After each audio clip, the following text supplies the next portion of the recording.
I am at Kwawamboi. This is Madira constituency, Nyeri County. And this is a project under the Ministry of Water. It is called the Sagana River Restoration Project. The project was supposed to cost 1.1 billion Kenya shillings, 1 billion 194 million shillings, 801,000 shillings.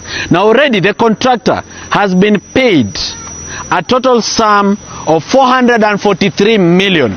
So project ilikuwa ya around 1.2 billion.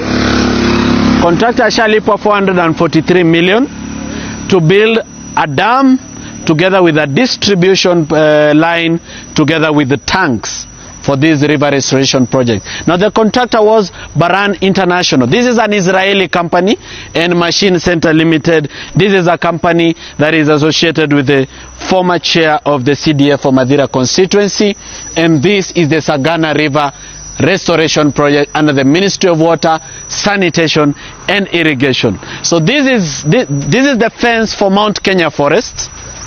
So we are actually at the very fence of Mount Kenya Forest.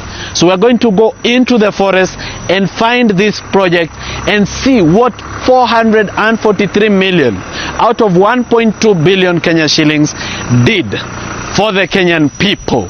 So fence ya Mount Kenya Forest ndio hii. Sasa tunataka tupande mlima, alafu tukifika kwa mlima tuguze mlima.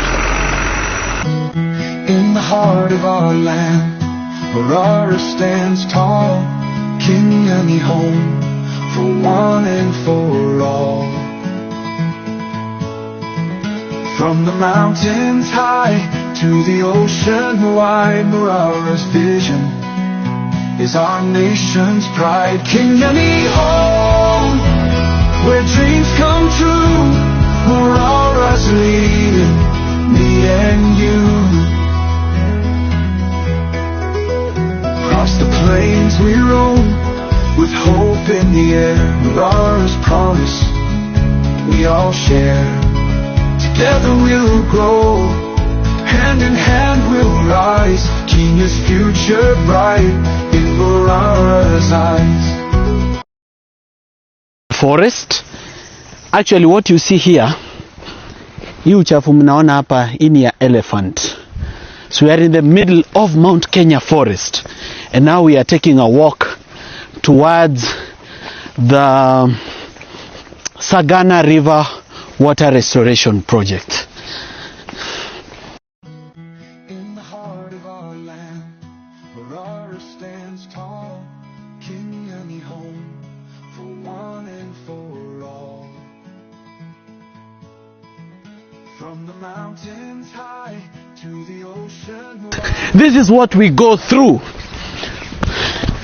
to bring you stalled projects where money has been misused and stolen. Kenyan money misused and stolen.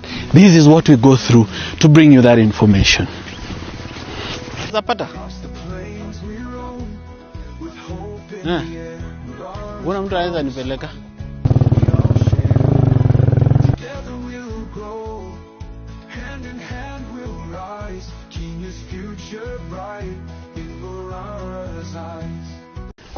Wow. Pesa yenu. These were the pipes, the PVC distribution line for this mega dam project. As you can see, the pipe is bigger than me. This is Kahiti stream. So this is just part of the project. This is like a third of the project. There is another bigger dam upstream, supposed to distribute water for farming and for home use. Very big project, and very useful also to the people of Nyeri, Murang'a counties, supposed to impact very many counties. So you see,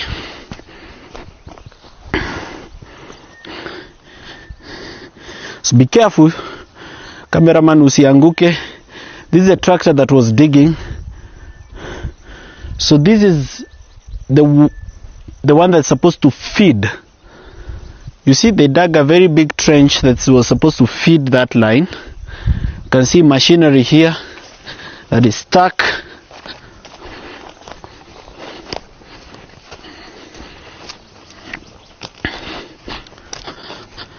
So there are PVC pipes here for water. You can see them.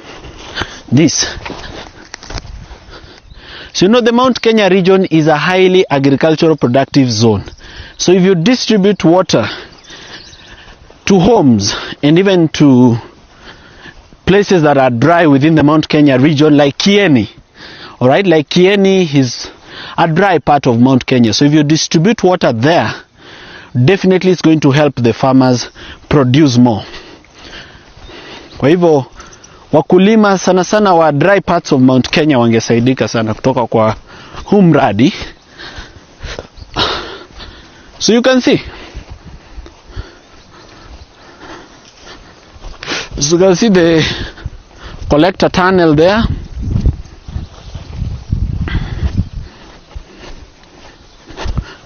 Oh my. We go down this one. Just hapa ndio mahali pesa ya Wakenya imelala. So you see the concrete collector tunnel over there.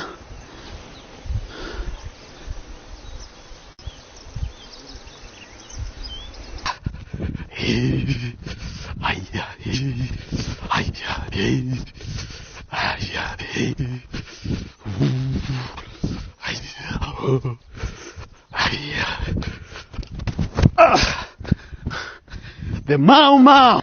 Nimekuja kuguza mlima.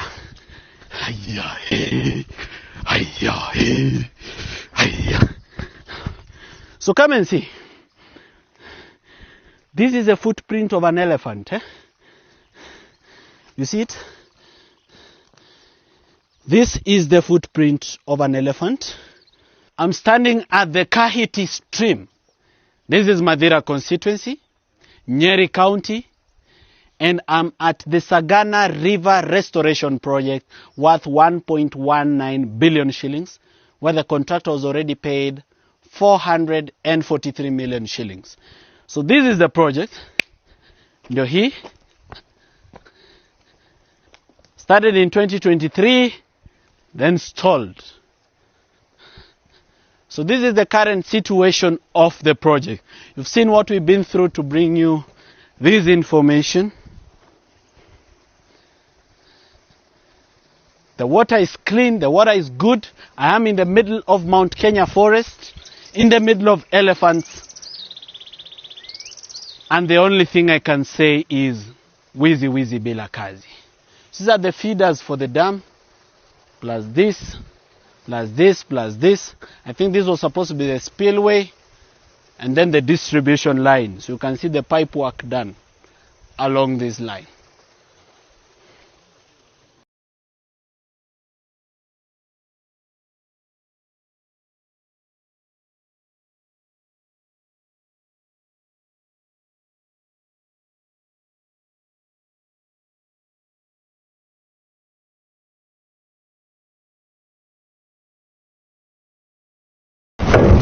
Mimi nataka niwaeleze na nataka mnisikize vizuri. Tayari tumekwisha weka mpango wa Sagana River Restoration Project ili hawa mama mboga na hawa vijana waweze kupata kazi. Sijui kama tunaelewana. Salali. Kumbe nyinyi ni watu mumejielewa. And this is the story of the Keno Sagana Road, which was supposed to be 48 kilometers worth 8.4 billion. Team Inject, once again, welcome to our channel. I'm happy Famba Diaries is back. Kuna wale wamekuwa wakiulizia Famba Diaries iko wapi? Finally it's here. We are back like we never left. Now tutakuwa tukiwapatia content back to back. So today our Famba Diaries tunaianzia Keno Sagana Road for the 48 kilometers. So hii ni barabara ambayo ilijengwa ya Keno Sagana Road for 8 kilometers ambapo the contractor was to be paid 8.4 billion but he was paid 9.6 billion. You can imagine the contractor was supposed to be paid 8.4 billion but he was paid 9.6 billion. Why?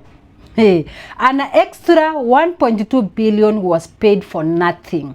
You can imagine, si tunashinda tukilia hakuna pesa na macontractor wanaendelea kupata pesa ya bure tu.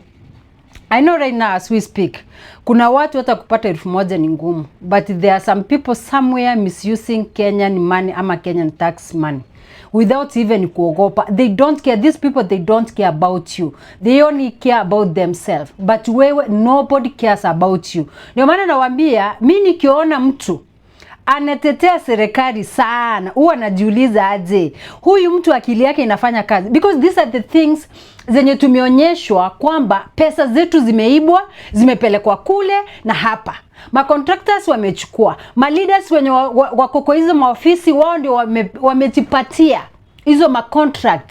Wanaiba pesa ya serikali wakijipatia wenyewe, wakijiwekea ma accounts zao. Because ukianza kufuatililia contractor ambao wamepewa the contract wako related na the so called contractor, ama amepatia relative, ama amepatia someone who is in the office, so that at the end of the day kuna pesa fulani watafanya nini, watagawa. Tuseme kama contractor was supposed to be paid like 5 million, anamwambia kati ya hii 5 million nataka uweke 3 million zangu. So hivyo ndivyo biashara hii Kenya inafanywa. Alafu ndio tunashinda tukisema serikali ya Ruto ni serikali nyeupe pepepe.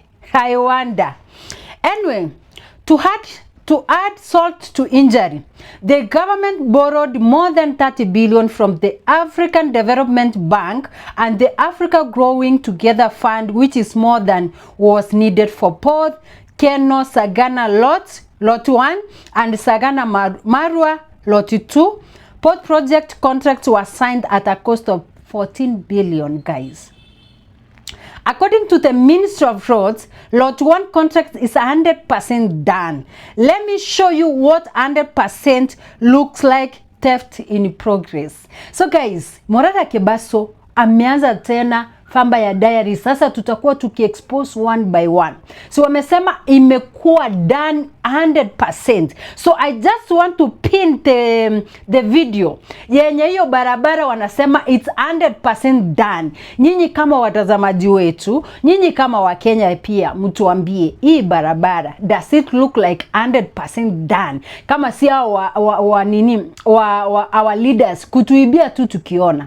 Unatuambia barabara 100% done, but ukiangalia unashangaa wewe mwenyewe, unabaki ukijiuliza maswali yenye haina majibu.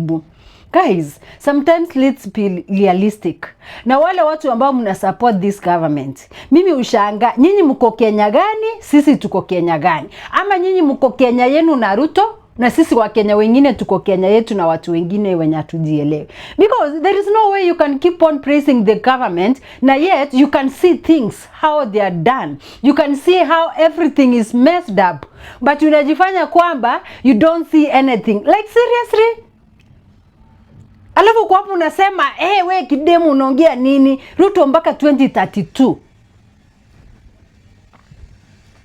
How can you say that? Hata sasa hivi venye tunaongea, wewe ambao utakip on kushout like Ruto mpaka 2032, wewe hata school fees yenye haujalipa, Ruto amekulipia? Like now I've seen today, nimeenda pia kufanyia shopping mtoto wangu, nimepatana wa mama, wazazi, wa baba, wote wanalia. Some schools kuna pesa zimeongezewa juu, unaambiwa sijui for development. Sasa unashangaa for development what? Like 10,000. I've seen so many parents complaining. Kupata hata 5,000, even 2,000, it's so hard. But there are some people, they don't care about the common mwananchi. They only care about themselves. That's why unaona mtu yeyote ambaye ana support the government, mtu yeyote ambaye anasema government iko sawa, either ni blogger ambaye amepewa 50 bob ama 500, so anaona kila kitu yeye vile amepewa 500 yake, na hiyo siku imeisha, yeye haoni shida yeyote. Haoni shida mahali popote. Yeye atakuwa akikwambia hii serikali iko sawa, iko safi kabisa. But in reality guys, hiyo 500 akikula ikiisha, akirudi kwa nyumba anakula sukuma yake. Wacha venye wanajifanya hivyo. Hii ni kujifanya ambayo haiwezi ikatusaidia. Wakenya ni wakati umefika tusimame sisi kwa upamoja. Especially vijana. Unajua vijana tunajulikana kwamba sisi we don't vote. Guys, kama uko na brother yako, sister yako amefika 18 years, hebu mwambie akimbie pale Huduma Center and make sure ako na identification card. Come 2027 guys, let's register.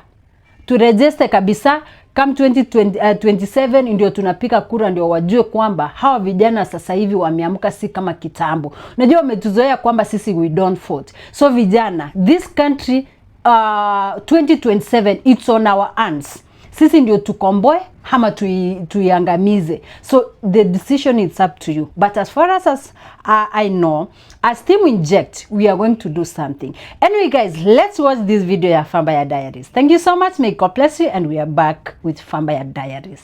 Thank you. And this is the story of the Keno Sagana Road, which was supposed to be 48 kilometers worth 8.4 billion Kenya shillings. Now see, this is an incomplete footbridge, the same as this one. Now there are like 5 footbridges before you get to Sagana along this road that were never done. These are the street lights. You just need to see the street lights. So the street lights ni chuma imesimama tu, hakuna taa, and part of this road is not even marked, and part of it the drainage is very bad. Now this road was supposed to cost 8.4 billion, but the contractor has been paid more than 8.4 billion. The contractor has been paid 9.6 billion Kenya shillings. That is 1.2 billion more than what he was contracted to be paid.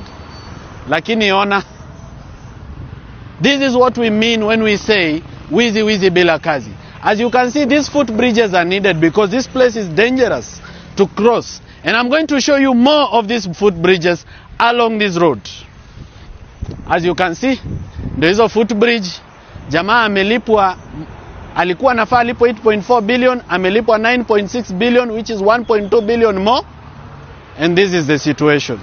Come, let me show you Keno Sagana Road, 48 kilometers. And after that, I will show you the Sagana Marua Road, which is 36 kilometers for 6 billion shillings. So there were 2 projects. This road to Sagana, that's 8.4 billion. Then from Sagana to Marua, that is 36 kilometers for 6 billion. So this is phase 1. This is part 1 of the Vampire Diaries. This is another crime scene. This is along the Keno Sagana Road. You can see. This is how the contractor, after being paid all the money plus 1.2 billion shillings extra, hii ndio kazi alifanya. Mnalipwa pesa yote. This is a contract that started in 2020 August, and this is 2025. You can see it was supposed to run for 35 months. It is far much past that time. This is still along this road. There is no shortage of crime scenes in Kenya. You can see the footbridge. Hii ndio watu wanafaa wavuke. Sasa sijui contractor alikuwa anataka watu waruke. Well, the Sagana Marua is ongoing 5 years later. This one, the contractor has already been paid all the money plus 1.2 billion extra. Melipwa pesa yote na ukaongezwa 1.2 billion, as if in Kenya, this poor country, we have excess money to give someone 1.2 billion. Yani tumekosa kitu ya kufanyia pesa, unaongeza mtu 1.2 billion ya bure kabisa. And you can see. You see? This is the footbridges along this road. Kwa Wakikuyu tunasemaga, wakati kifo ya nyani inakaribia, miti yote huwa inatereza. Kila mti nyani anarukia, inatereza, anaanguka boom. Ebu niambie wewe, ukiwa Mkenya mwenzangu na mtu ana reason vizuri, mtu of sound mind, niulize, what was the purpose ya kuabduct hao vijana? What was the purpose? Cause ukiangalia the damage imecause kwa hii presidency ya William RUTO ni kubwa sana. So you wonder why? Kwa nini wa abduct? So si unaona ni kama wakati kifo ya mede ama hii nyani imefika. Miti yote ni kutereza. Kila decision wanafanya ni ya kutereza. Niambie of all things. Why? Nani huyu alikuwa amekuja na hiyo idea ati let us go abduct those young men? Imeleta damage kubwa kwa hii serikali, president na ambitions za President RUTO. Those are part of bad decision that hii serikali inafanya. Na nataka kuadvise serikali before doing any decision. That's why we have thinkers. President anastahili kuwa surrounded by thinkers. Watu wanafikiria before they do something. Kabla wafanye kitu, wanaweza kuona mwisho wa hiyo jambo utakuwa nini na consequences zitakuwa nini. So when they weigh the consequences na nini waona ni baya, wanasema hatufanyi. Those are thinkers. But sasa, if we expect Oscar Sudi, Kimani Ichung'wah, Faruk Kibet to be thinkers, ambao wanaona pale tu wamekaa, they never see the future of what they are going to do. They never see the consequences ya ile kitu watakuwa anafanya italeta madhara gani. Sasa angalia damage ile hii abduction imeletea hii serikali. Yes. Kev saizi nikisema anything that is not true, nikitoka hapa nje watu wanakuwa wanaita ng'ombe wewe. Of course, because they know the truth. Yeah, because they know the truth. Sasa na style nianze ku abduct because they have called me ng'ombe, because they know the truth and I was lying to them. Yeah. So I should lie to them and those kids should be like, oh, he's the president. He's the president. He's lying to us. You understand? Yeah. So what we should do right now in Kenya, so we should be accountable as leaders. Right. You should be accountable of your words. That when you tell them the Grammy is coming, let it come. Let it be so that the respect begets respect. Yeah. You cannot disrespect me, Kev, Yeah. and then you expect me to respect you back. Yeah. Your word and then is the truth. your word. You should stand with your word as the president. You know, it is Kenyans who give the president the power It's true. to do whatever he does. I agree. Lakini, Kev, si watoto peke yao.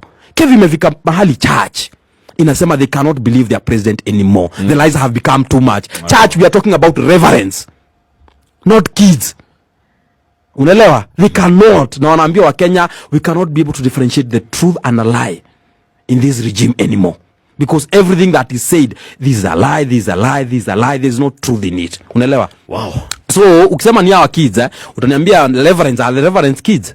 No. And the other day they had conference. That's true. They're saying that they cannot trust their president anymore. It's because of what the president is doing himself. I want this year, if the president is serious about this, any words that is coming out of his mouth, it's a polished truth, and he knows that will be done. Kev, the moment unasimama unaambia watu nyinyi mmeona gari haina engine. Ati hapa next month mmeona gari haina engine. Na gari yenye haina engine hapa. Na itakuwa nakimbia kama risasi. That is a president, Kevin. Hold it right there. JB, what's your question? Yo man, hapo kwa hiyo engine ilikuwa mchezo sana. Man, we're going to have free Wi-Fi by the next month.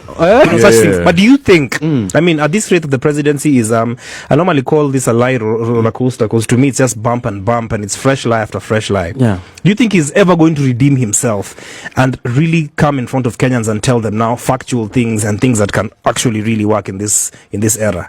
But do you know the president knows that he's not lying? He's convinced he's saying the truth. Let me tell you. You know the problem is, the president is convinced he's saying the truth. It's us who are inciting Kenyans. So maybe the people around the president are the ones who are making it difficult for the president to manifest some of his promises to Kenyans. Kevin, when you live a lie, you already know that's the kind of life you live. Kevin, this guy is just, that is his life. There's nothing that will change. In fact, in 1 or 2 months, expect another like 3 or 4 lies that will just heavy ones. I saw in after the impeachment, RUTO came and realized that these people, they gave him the wrong information. Yeah. The Ichung'wah and the Kionjori, that this Gachagua was not that just a guy to rub off and he's gone like that. Unaelewa? Sasa the moment Ichung'wah is talking like that, anajaribu kuwin ile trust yake of President William Samoei. That sycophants that he made a top notch is now trying to win that because they made a mistake. They are realizing themselves they made a mistake. That is even the reason why President William Samoei Ruto alienda kutafuta uhuru. Cheke, let me cut you short. So apparently also I heard that the president regrets doing away with Gachagua. Yes. Okay. He regrets so much doing away with what? Gachagua. The damage Gachagua is doing out there is much than when he was in. That makes a lot of sense. Than when he was in. Yeah. They could have contained him akiwa ndani kuliko venye anafanya akiwa he's damaging all of them. The other day he was in Embu. The same day they were in Bungoma. Bungoma, yeah. Gachagua was in Embu and he demolished everybody there. that belongs to UDA. Everybody, including the governor, who is Sisri Mbarire and the chair of the UDA, and any other senator, the Senator Mondigi of Embu who was there, people jeered him, you understand, because of UDA. So Gachagua is just demolishing them. Contrary to what Ishongwa and the Kenjori had advised the president that they will deal with what? Yeah, they will deal with him. The guy is dealing with them. So he's regretting. In fact, RUTO could not have gone to look for Uhuru. Was it not for things that are getting out of hand to try and bring somebody else who can balance. The issue of Orengo. Orengo has been quiet since the abduction of Besigye. Right. Unelewa. So Orengo are the people who fought for this country for a long time. Unelewa, for the freedom of this country, for the democracy of this country. When Besigye was abducted here in Kenya, the first person who condemned the issue was Orengo, and he said we are going back to the KANU old days of that a person come to Kenya for his safety, and then he's being abducted in our own soil, and then the Ugandan authority claimed that our authorities here in Kenya, our security forces, they helped them to abduct who? Besigye. That's when what Orengo is trying to say, that we are seeing some KANU patterns that are just creeping in slowly in our country. And when he saw the sycophancy with the Shongwa, the moment you come up and say that the people who are kids are abducting themselves and they are killing themselves, and you are talking to people like they are kids or something, who can kill himself to make Ruto look bad. Yeah, but you see, it's so insensitive, even to the parents who are crying day and night because of their kids. So let me ask you. Yes, because actually, okay, you know, one thing I like about this show is we can speculate. Yes. So I've heard stories about, the president is probably, he's 50-50 about having Kindiki on the ballot with him come 2027. I don't know whether that's true. However, do you think if the president picked somebody like Ndindi Nyoro, I was about to ask about is that a sure bet for the president in 2027? At least he would probably get him a huge chunk of votes from the mountain. Not in the mountain. Okay. Mountain, it doesn't matter who he picks. Yeah. It is done. You know the problem with we have a mountain, this community called mountain. It's leaders follow the people. All right. It's not the other way around. Nobody will come and tell people we want to go this way. Yeah. You see, when most of these leaders, they realized that people had followed RUTO. All these leaders were not following RUTO. You can remember akina Anne Waiguru wa Uhuru's person, akina wa Mushomba, kila mtu walikuwa saidi ya Uhuru. But when they realized that everybody was following RUTO, they had to follow the people. That's because true. People are following RUTO, and RUTO knows that very well. Yeah. That there's nothing he can do. He's trying to create an image of a good government or something like that to try and maybe a reputation of his regime by bringing up people like Kinari, Akina Mutahi Kagwe, Akina Kabogo, and so on and so forth. But the issue of that the mountain will vote RUTO, that will not happen. Sasa, Chege, I want to talk about Raila Odinga, the Right Honorable Raila Odinga. You know, it's interesting how, man, you guys, Kwanza, you know, these days, whenever I cruise the internet on YouTube, this show, by the way, we have a man. Ikiwa watatiwa uoga, waache kuikrisha serikali, kuna hatari gani ambayo hawa vijana wanaweza kufanya ambayo labda huende kavuruga amani hapa nchini Kenya? Unajua ni vizuri kwamba hawa vijana wanazungumza, because what they are communicating is their pain. Uchungu ambayo iko rohoni mwao, the frustration ambayo wako nayo kwa maisha.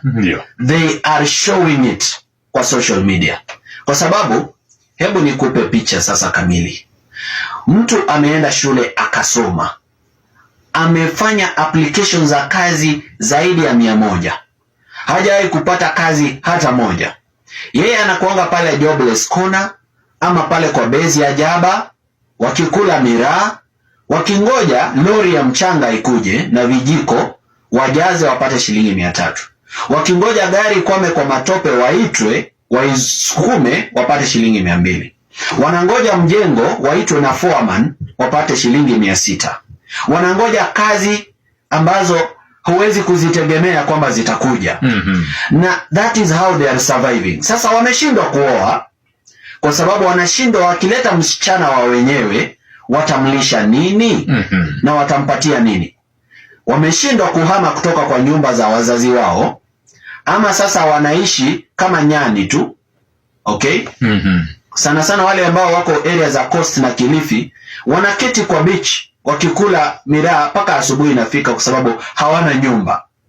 Hawa ndio vijana ambao tunawazungumzia. Tunazungumzia wasichana ambao wamekosa kazi mpaka wameanza kupiga picha zao wakiwa uchi. Wanaziuza kwenye mtandao, katika mtandao wa Snapchat na OnlyFans ili kuweza kumudu kodi ya nyumba. Na tunazungumzia vijana ambao wameshindwa kulipa mahari, imebidi watoroke na msichana wako ama msichana wa Will Brother kwa sababu wameshindwa kujileta kwa wazazi peupe waseme kwamba wanaweza kulipa mahari. These are the young people we are talking about. Tunaongelea vijana ambao wazazi wao wako hospitalini Kenyatta, wako na bill, lakini hawana namna ya kusaidia wale wazazi ambao wako kwenye kitanda cha hospitali, na wanashare kitanda na watu wagonjwa wengine 5, wengine wakilala kwenye floor ya hospitali, na wanaona wazazi wao wakifa hospitali bila uwezo wa kuwasaidia. These are the young people that we are talking about who are speaking on the internet. We should be grateful that they are talking. We should be grateful that they are talking ili watoke, hiyo uchungu iondoke.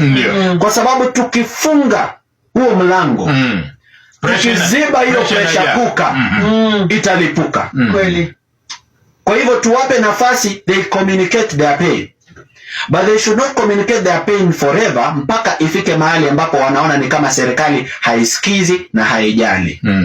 Inafaa as they communicate their pain, wale ambao wamepewa nyadhifa za uongozi wanatafuta solutions za haraka za kupea hawa vijana kazi ili waweze kuwa busy, kwa sababu mtu ambaye ako na kazi hana huo wakati kweli wa kufanya hizo vitu ambazo wanalaumu ama wanasema ni utovu wa nidhamu.